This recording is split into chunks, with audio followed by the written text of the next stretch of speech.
Colossenses capítulo 2, volto a esta carta, irmãos, porque estou, nas vezes que tenho pregado aqui, compartilhado com vocês a exposição desta carta, não é? E hoje vamos partir do verso 16 e vamos até o capítulo 3, verso 17. Eu vou ler o texto de uma só vez, nós não vamos caminhar versículo por versículo, obviamente, porque existe um conteúdo geral aqui, e é sobre esse conteúdo que eu quero compartilhar com os irmãos nesta noite. Colossenses 2, a partir do verso 16. Evidências que revelam o verdadeiro cristão. Evidências que revelam o verdadeiro crente, o verdadeiro cristão. É disso que Paulo trata, a partir do versículo 16 até o capítulo 3, versículo de número 17. Leio e peço que você acompanhe a leitura neste momento.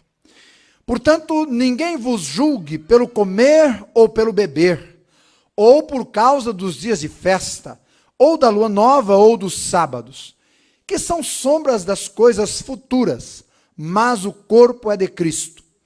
Ninguém vos domine a seu bel prazer por pretexto de humildade e culto dos anjos, metendo-se em coisas que não viu, estando em vão inchado na sua carnal compreensão, e não ligado à cabeça, do qual todo o corpo, provido e organizado pelas juntas e ligaduras, vai crescendo em aumento de Deus. Se, pois, estáis mortos com Cristo, quanto aos rudimentos do mundo, por que vos carregam ainda de ordenanças, como se vivesseis no mundo? Tais como, não toques, não proves, não manuseis, as quais coisas todas perecem pelo uso, segundo os preceitos e doutrinas dos homens, as quais têm, na verdade, alguma aparência de sabedoria, em devoção voluntária, humildade e em disciplina do corpo, mas não são de valor algum, senão para a satisfação da carne. Portanto, se já ressuscitastes com Cristo, buscai as coisas que são de cima, onde Cristo está assentado à destra de Deus. Pensai nas coisas que são de cima e não nas que são da terra, porque já estáis mortos, e a vossa vida está escondida com Cristo em Deus. Quando Cristo, que é a nossa vida, se manifestar, então também vós vos manifestareis com ele em glória. Mortificai, pois, os vossos membros que estão sobre a terra, a prostituição, a impureza, o apetite desordenado, a vil concupiscência, a avareza, que é a idolatria, pelas quais coisas vem a ira de Deus sobre os filhos da desobediência, nas quais também em outro tempo andastes, quando vivis nelas. Mas agora despojai-vos também de tudo, da ira, da cólera, da malícia, da maledicência, das palavras torpes da vossa boca. Não mintais uns aos outros, pois que já vos despistes do velho homem com seus feitos, e vos vestistes do novo, que se renova para o conhecimento segundo a imagem daquele que o criou, onde não há grego e nem judeu, circuncisão nem incircuncisão, bárbaro, cita, servo ou livre, mas Cristo é tudo em todos. Revesti-vos, pois, como eleitos de Deus, santos e amados, de entranhas de misericórdia, de benignidade, humildade, mansidão, longanimidade, suportando-vos uns aos outros e perdoando-vos uns aos outros. Se algum tiver queixa contra outro, assim como Cristo vos perdoou, assim fazei vós também.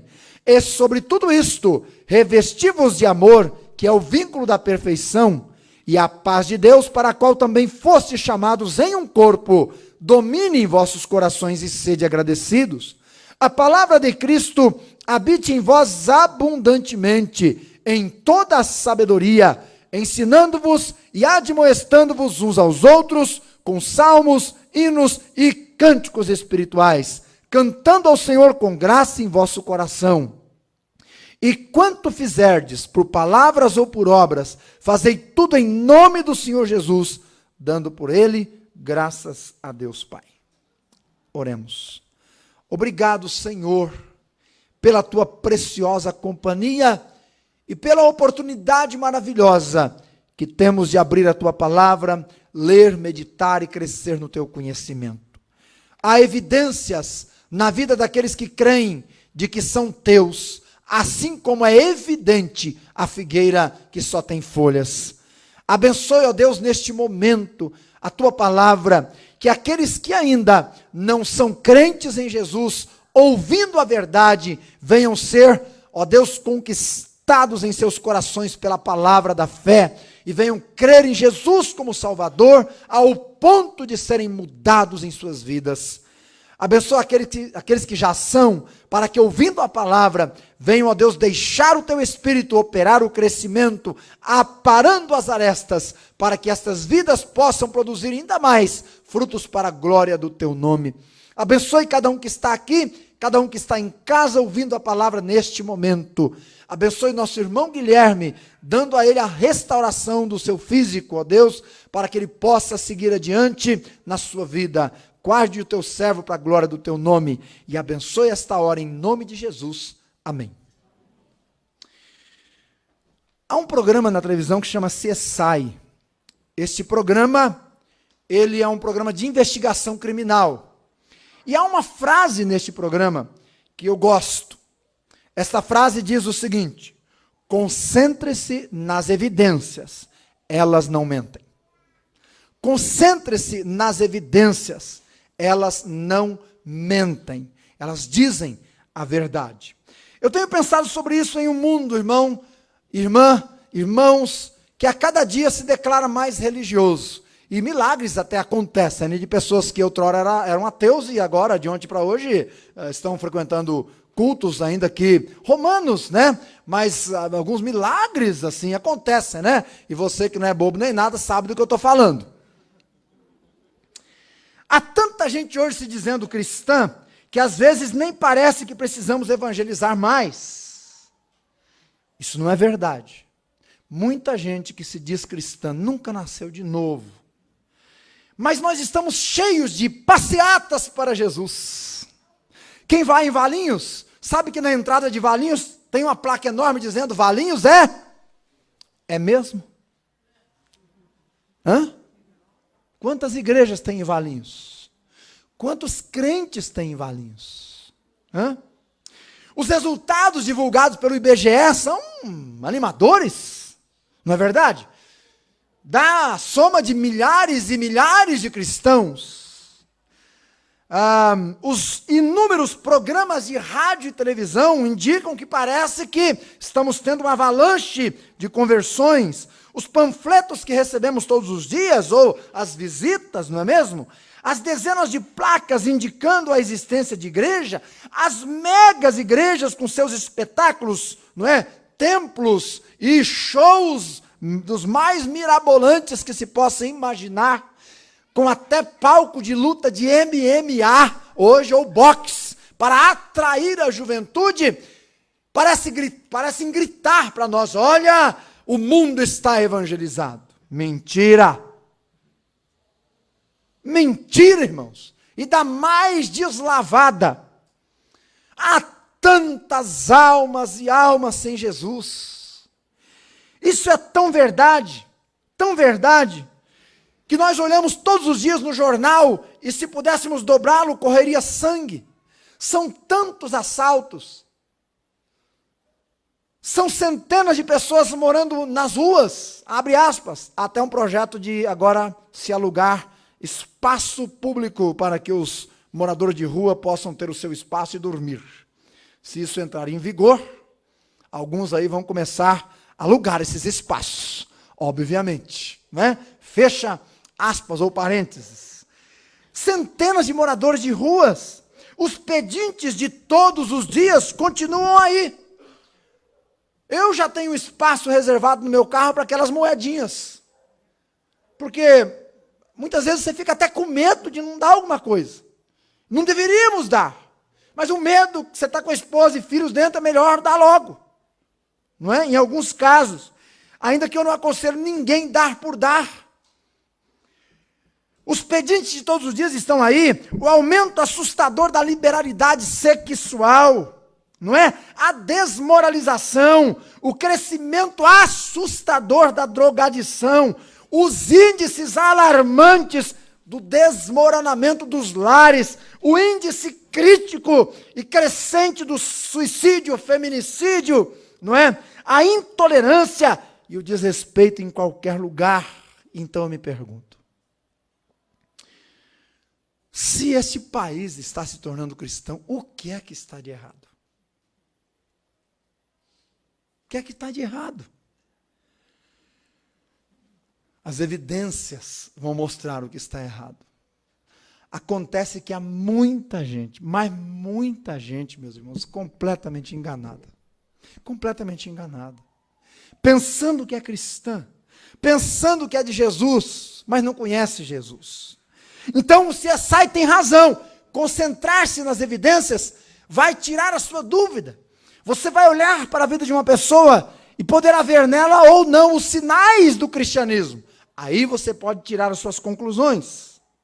Talvez você pense que é um cristão. Alguém disse que você deve ser um cristão. Você cresceu num lar cristão, tem vivido em meio a muitos cristãos, canta com os cristãos e concluiu: eu sou um cristão.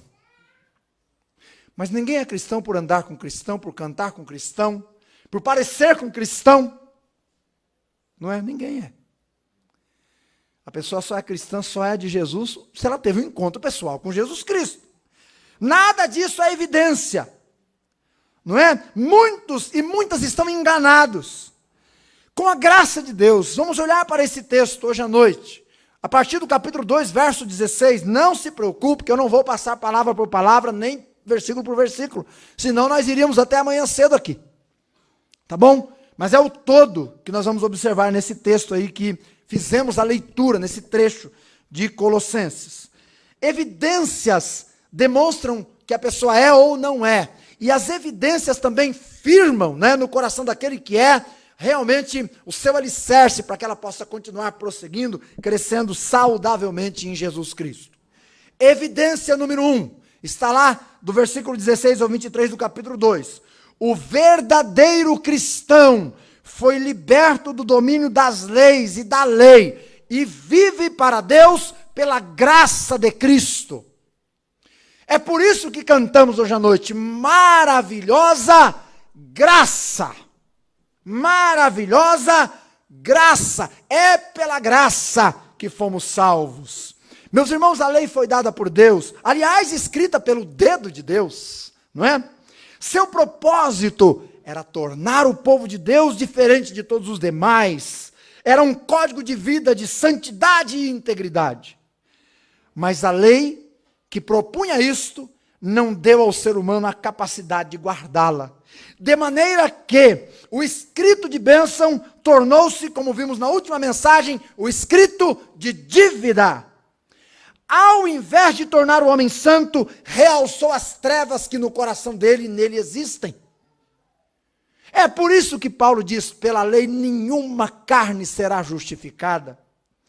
Então, ao invés de tornar o homem santo, realçou suas trevas. Ao invés de tornar o homem melhor, revelou o seu pior. A lei tornou-se contrária a nós. Ao invés de nos salvar, nos condenou. É por isso que o Salvador foi tão necessário. Tão necessário. Por isso, temos também escrito, sabendo que o homem não é justificado pelas obras da lei, mas pela fé em Cristo. Temos também crido em Jesus Cristo para sermos justificados pela fé em Cristo. Pois, pelas obras da lei, ninguém será justificado. Nenhuma carne será justificada, Gálatas 2,16. Mas então, qual é a finalidade da lei? Gálatas 3,24. De maneira que a lei nos serviu de aio, de guia, para nos conduzir a Cristo. Na medida que ela mostrou o nosso fracasso, ela apontou para o Salvador, para o Senhor. Essa é a razão de Paulo dizer, no capítulo 2, versículo 16, não é? Ninguém vos julgue pelo comer ou beber, por causa de dias de festas, lua nova ou sábados, que são sombras das coisas futuras, mas o corpo é de Cristo. Paulo está declarando, não é a lei, não é por guardar leis que a salvação vem, mas é pela fé em Cristo. É por isso que ele disse também, ninguém vos domine com doutrinas estranhas, como culto a anjos, capítulo 2, versículo 18. Porque não é por cultuar anjo e nem por seguir doutrinas falsas ou doutrinas diversas que alguém será salvo, mas pela graça de Cristo. Então aqui está a primeira evidência de um cristão verdadeiro. Ele é salvo exclusivamente, inteiramente, completamente, pela graça de Cristo. Então quando alguém lhe pergunta quem é o seu Salvador, ele não diz a lei, essa cerimônia, aquele dia que eu guardo, aquele ato cerimonial que eu pratiquei. Ele não diz isso, ele diz, eu sou salvo porque criei em Jesus Cristo, o meu Senhor e o meu Salvador, e sua graça me redimiu tão somente. As seitas, irmãos, têm uma marca, e ela é bem simples de você identificar. Qualquer seita sempre vai apresentar Jesus mais alguma coisa. Essa é a regra mais simples que tem para você identificar uma seita. Toda denominação, todo grupo religioso, toda organização religiosa que ensinar Jesus como Salvador, e muitas ensinam, viu? Por isso que confundem muita gente. Só que aí lá no finalzinho, lá no rodapé, nota de rodapé, você tem que crer em Jesus, mas também tem que praticar esta cerimônia, circuncisão, que era os que os judaizantes pregavam. Cristo para eles nunca é suficiente. Então tem que ser Cristo mais o batismo. Ou Cristo mais a guarda dos... Ou Cristo mais as boas obras.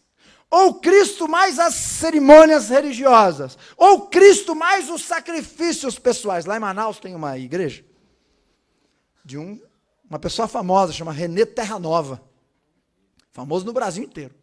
E a igreja dele tem uma torre bem alta. Então, quando você quer alcançar uma bênção, você tem que subir a escada de joelhos. Porque através daquele sacrifício, Deus obrigatoriamente vai ter que te atender.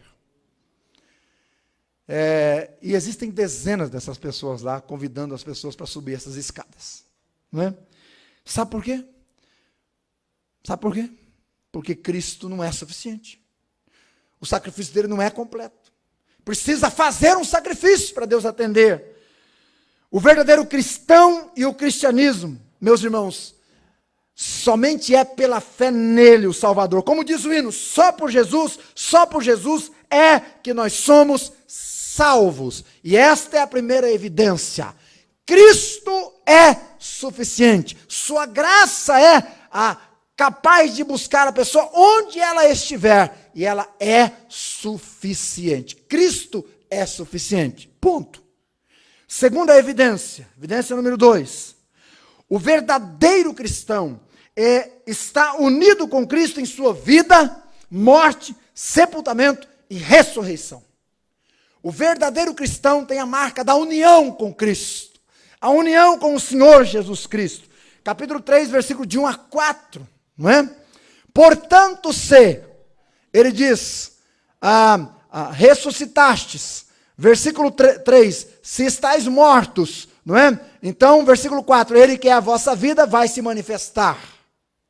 Preste atenção, evidência número 2, o verdadeiro cristão está unido com Cristo na sua morte, sepultamento e ressurreição.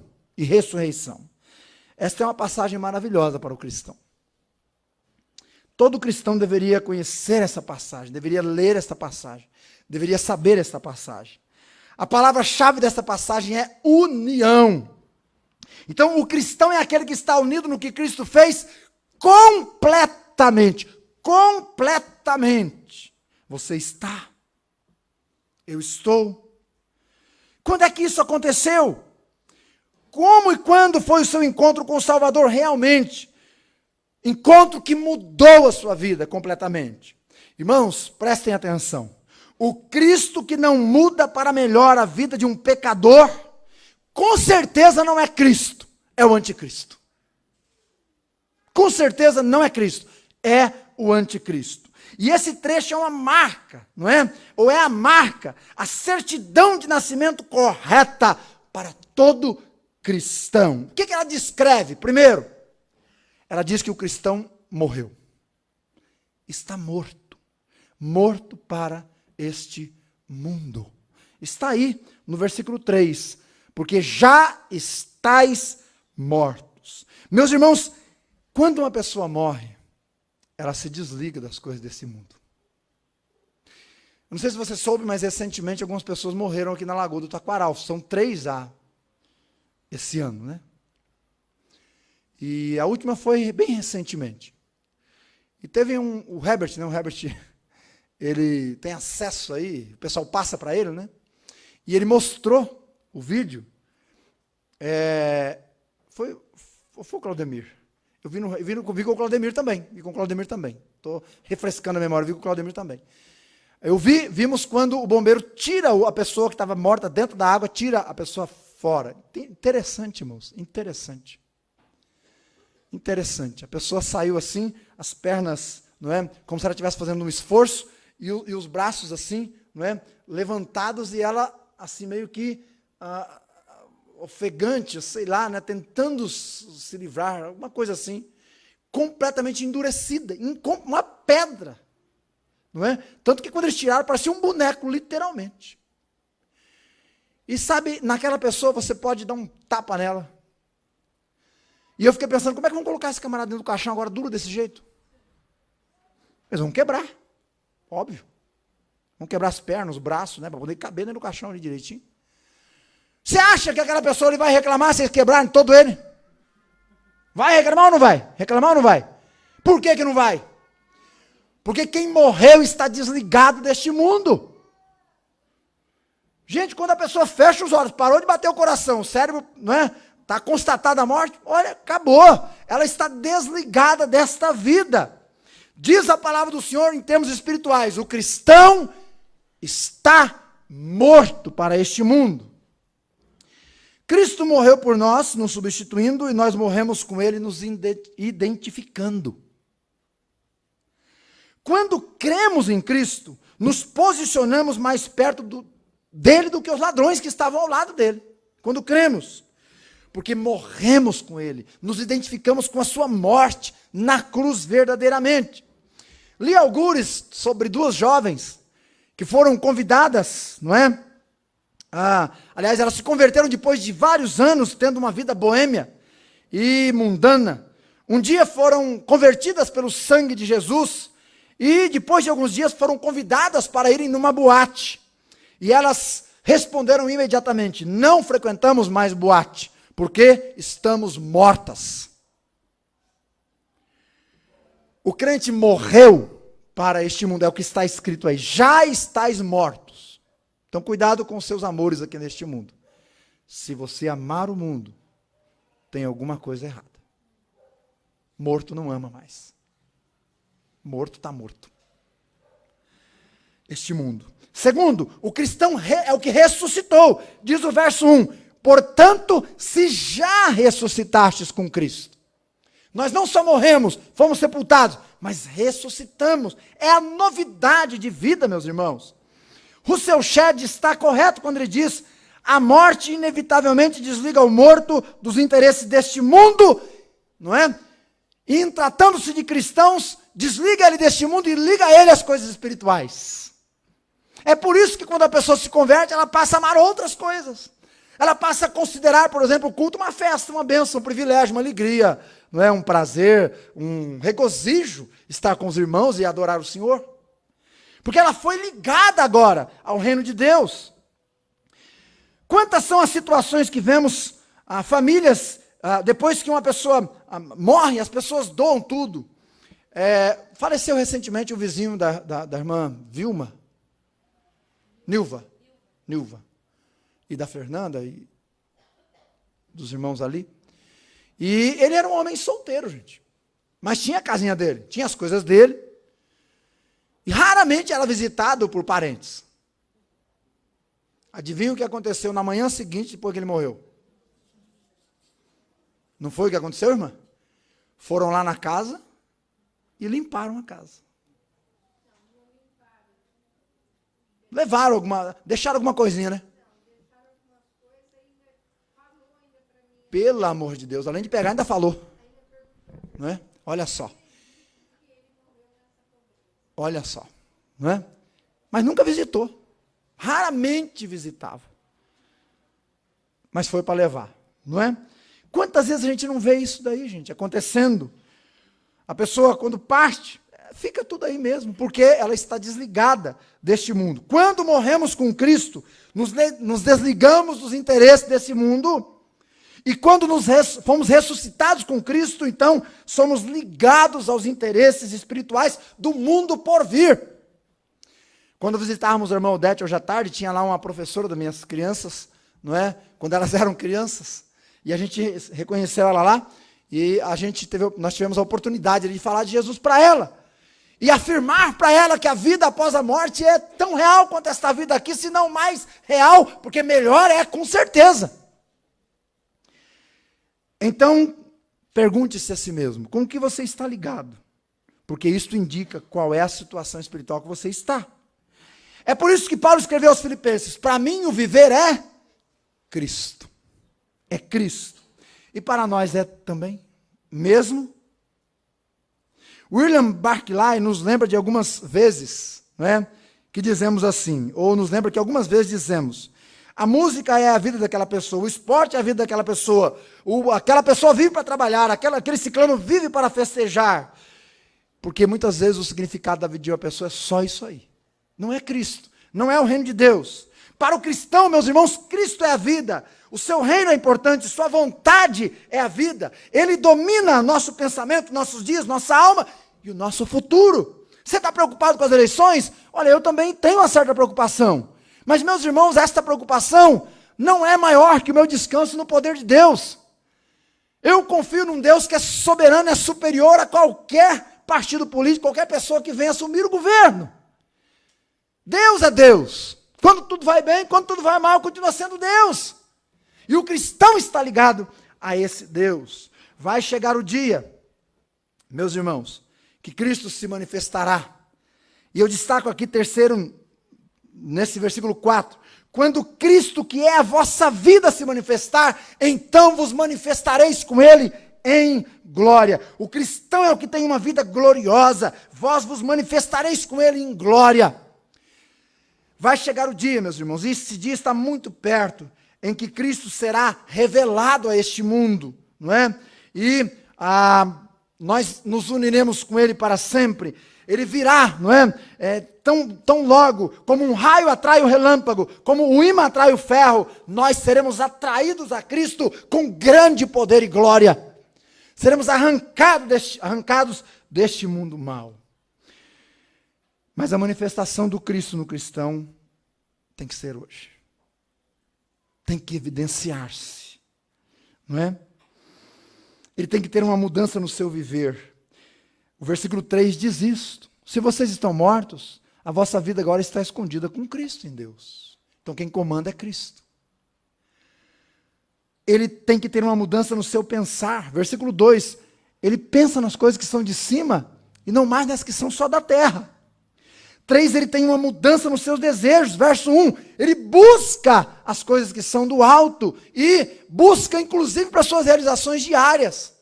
Irmãos, nós às vezes oramos por situações difíceis que nos acometem, mas esquecemos às vezes, meus irmãos, de orar pelo corriqueiro. Você vai no cabeleireiro, por exemplo.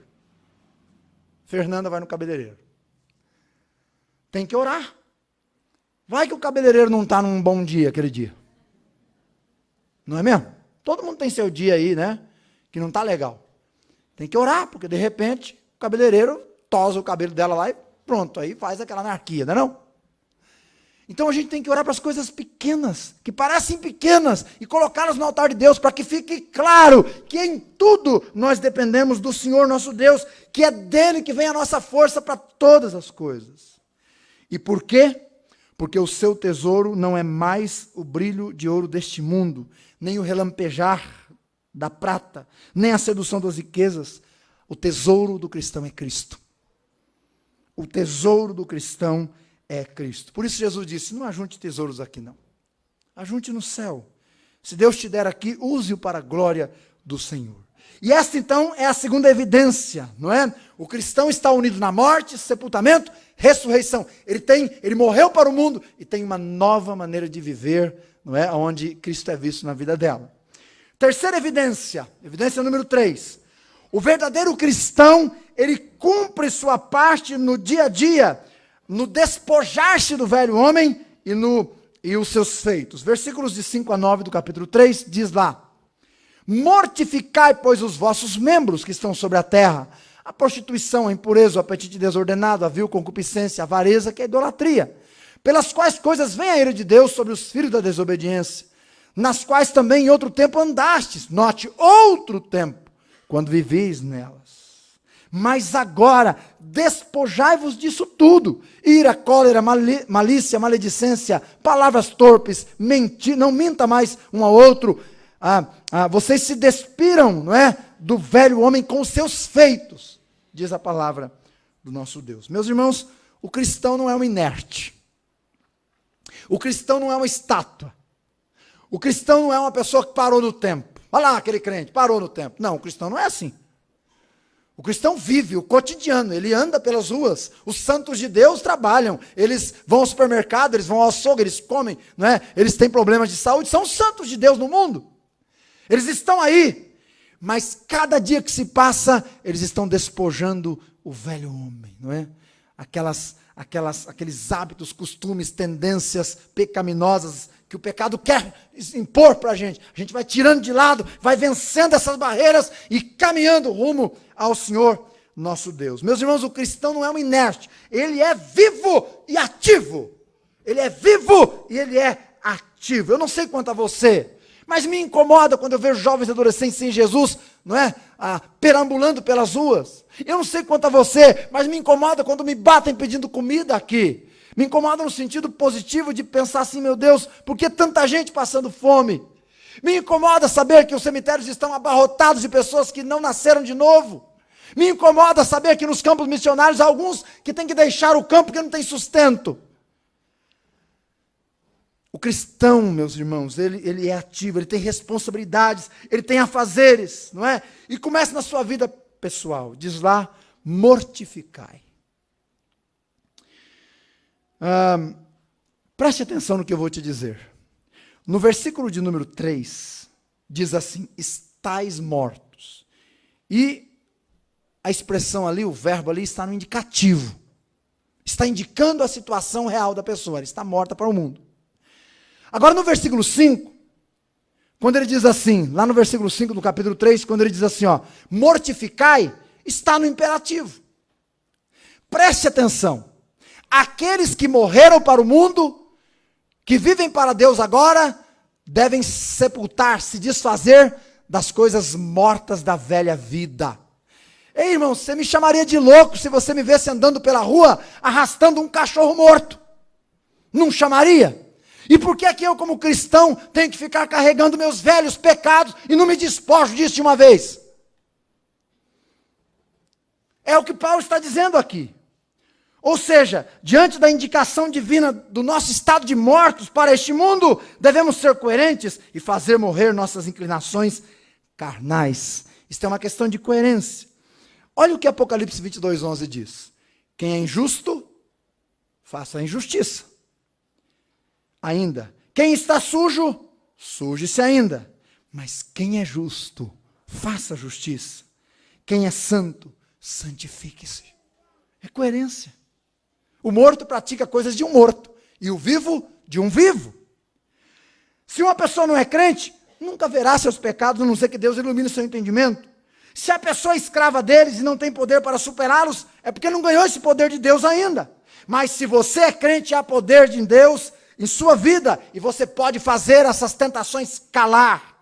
Esses pecados morais que vêm, esses pecados sociais que vêm sobre a vida da gente, não é? Aliás, a Ralph Martin disse o seguinte, a avareza, que é um desses pecados, tem o dom de levar pessoas para longe de Deus.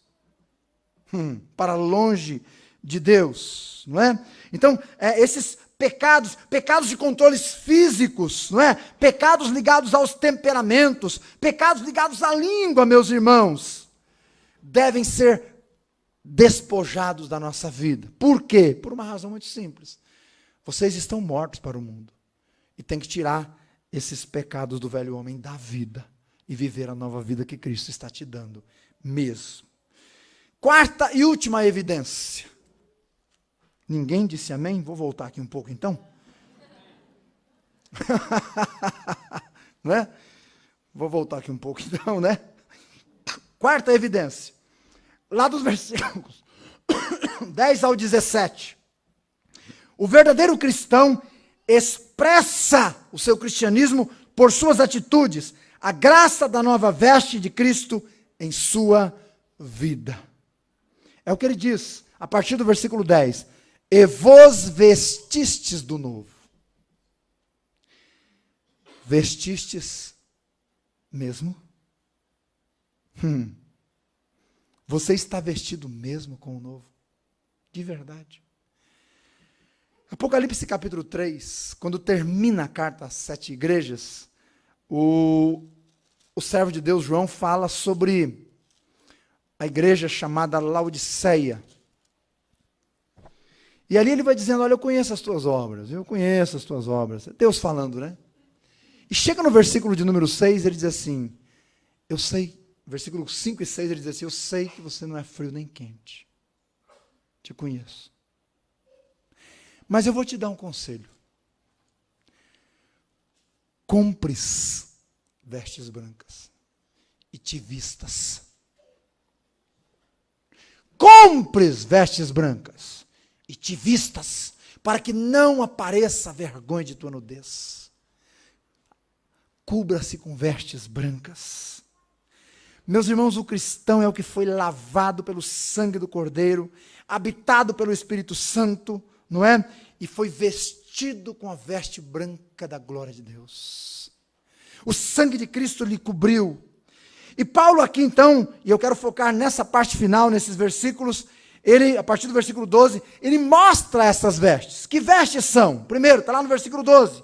A veste da compaixão. Diz lá, revesti-vos como eleitos de Deus, santos e amados, de entranhas de misericórdia. E é a mesma palavra para compaixão. A compaixão, meus irmãos, vê o sofredor, sente empatia em resposta ao sofrimento e age para livrar as pessoas daquele sofrimento terrível. Nosso Deus é um Deus de compaixão. Foi com compaixão que fostes achado, e foi de graça. Com compaixão deves viver e dar aos outros. É isso que eu tenho que fazer. É isso que você tem que fazer, é uma veste. Nosso Deus é um Deus de compaixão. Nosso Cristo é um Cristo de compaixão. Diz Mateus capítulo 9 que Jesus olhou e viu os campos brancos para a ceifa. E ele teve compaixão daquela multidão. Teve compaixão.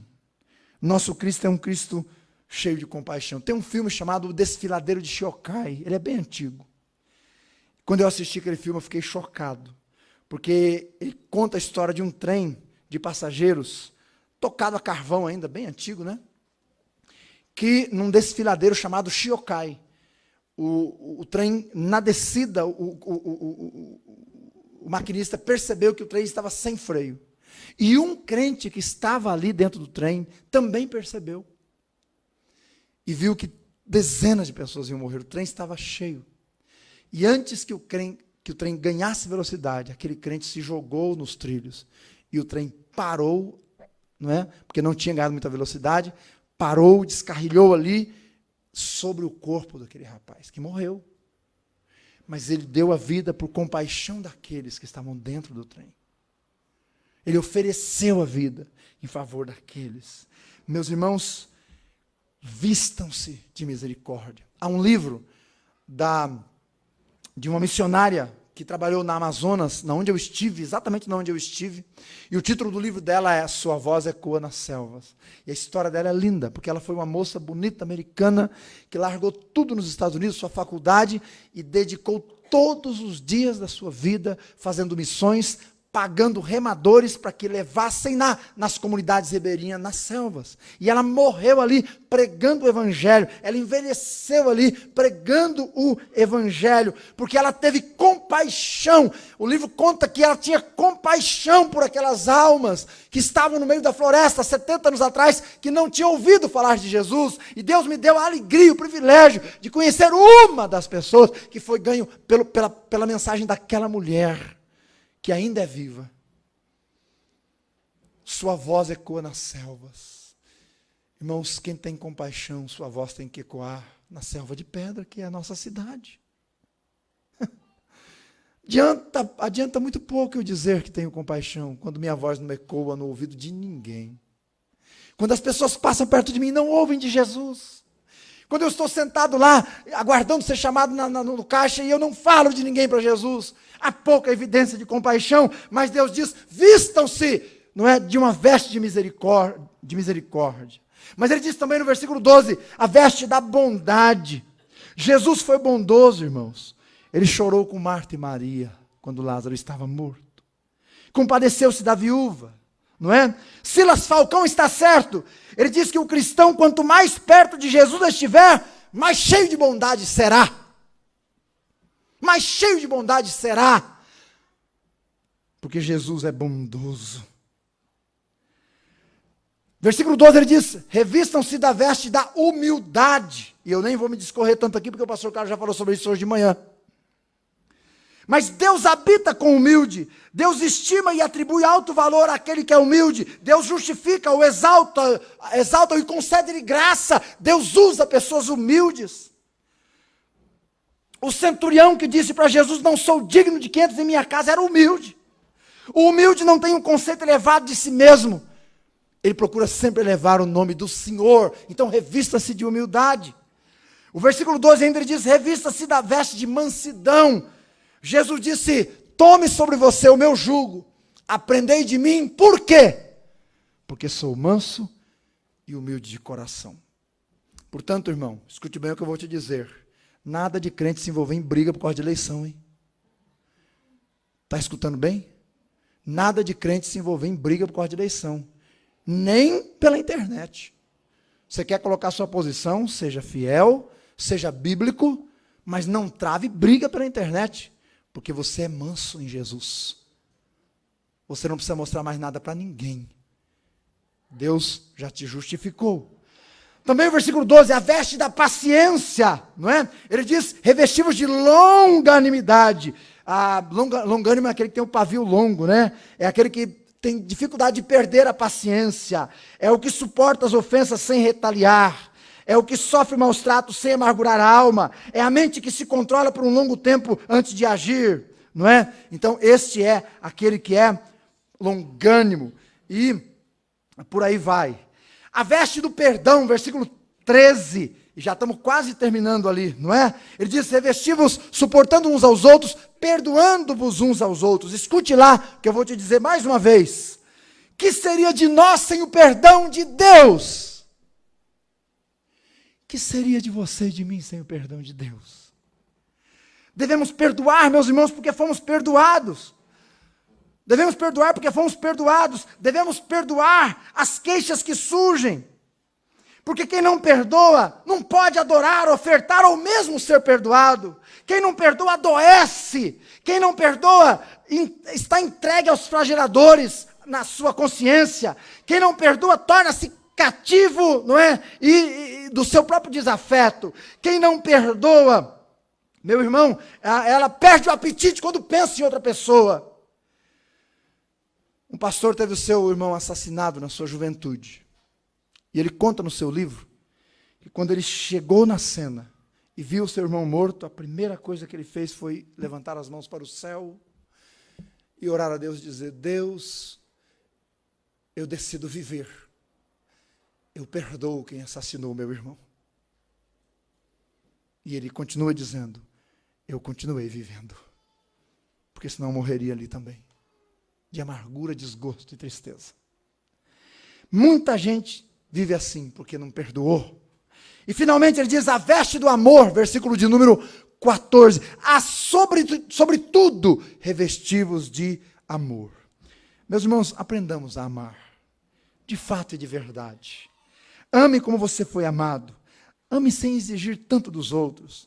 Ame a Deus sobre tudo, ame o próximo. Faça as coisas por amor. O amor é o cinto que fecha as demais virtudes. Paulo diz, sem amor eu nada serei. O amor tem se esfriado, meus irmãos, mas não precisa esfriar no seu coração. Não é? Não precisa. Aqueles que andam com Cristo podem continuar amando. Ame com gestos, palavras, respostas e motivações. Ame realmente com motivo excelente, não é? A produzir glória para o nome do Senhor, porque o versículo 17, faça tudo, ele diz, para a glória do Senhor. E eu termino. Contra evidências não há argumentos. As evidências são suficientes. Somos cristãos. O cristão é aquele que não é salvo pela lei, mas pela graça de Cristo unicamente. O cristão é aquele que se uniu na morte, sepultamento e ressurreição de Cristo e vive uma novidade de vida. O cristão é aquele que está morto para as paixões desse mundo e ligado às paixões celestiais. Como eu gosto, como é gostoso você sentir na vida das pessoas aquela empolgação pelas coisas de Deus. O cristão é aquele que está vestido com as vestes brancas da justiça que foi descrita aí. Quero terminar dizendo assim, imagino eu que a maior parte das pessoas que estão aqui são crentes. Eu quero desafiar você. É você a evidência de Cristo neste mundo. É você. As pessoas têm que saber que Cristo existe através da sua vida mesmo. Então você precisa dar mais tempo de vida com Deus para que Ele reflita na sua vida a vida dele. Morra realmente para qualquer inclinação desse mundo. Vista-se com as vestes celestiais. Ainda há tempo. Você está vivo. E eu também. O tempo só acabou para aqueles que já partiram. Aproveite esse tempo. E decida, meu irmão, hoje à noite, minha irmã, no tempo que nos resta na carne, realmente evidenciarmos, não é? Cristo, o Senhor, o Salvador e o Transformador deste miserável pecador que ele encontrou. Vamos viver para a glória dele. Oremos. Amado Deus, agradecemos a tua palavra. Obrigado por essas verdades que selam a nossa vida. Obrigado, Deus, porque ela diferencia o crente do não crente. Obrigado porque essa evidência, ela torna a gente responsável pelo nome que estamos declarando seguir. Obrigado porque essa evidência nos dá paz. Somos teus, Senhor. Somos teus, aleluia. Pertencemos ao reino dos céus, aleluia. Glorificado seja o teu nome, pertencemos ao Senhor. Ó Pai, obrigado pela tua palavra. Eu oro para que as evidências de um cristianismo verdadeiro sejam vistas nesta igreja. Eu oro para que as evidências de um cristão verdadeiro sejam vistas na vida de cada um que está aqui e daqueles que já creram ouvindo esta mensagem. Ajude-nos a não envergonharmos o nome do Senhor, mas produzirmos a glória que o versículo 17 do capítulo 3 nos diz que devemos produzir. Sê conosco, em nome de Jesus. Amém. Que o Senhor nos abençoe. Glória ao Senhor.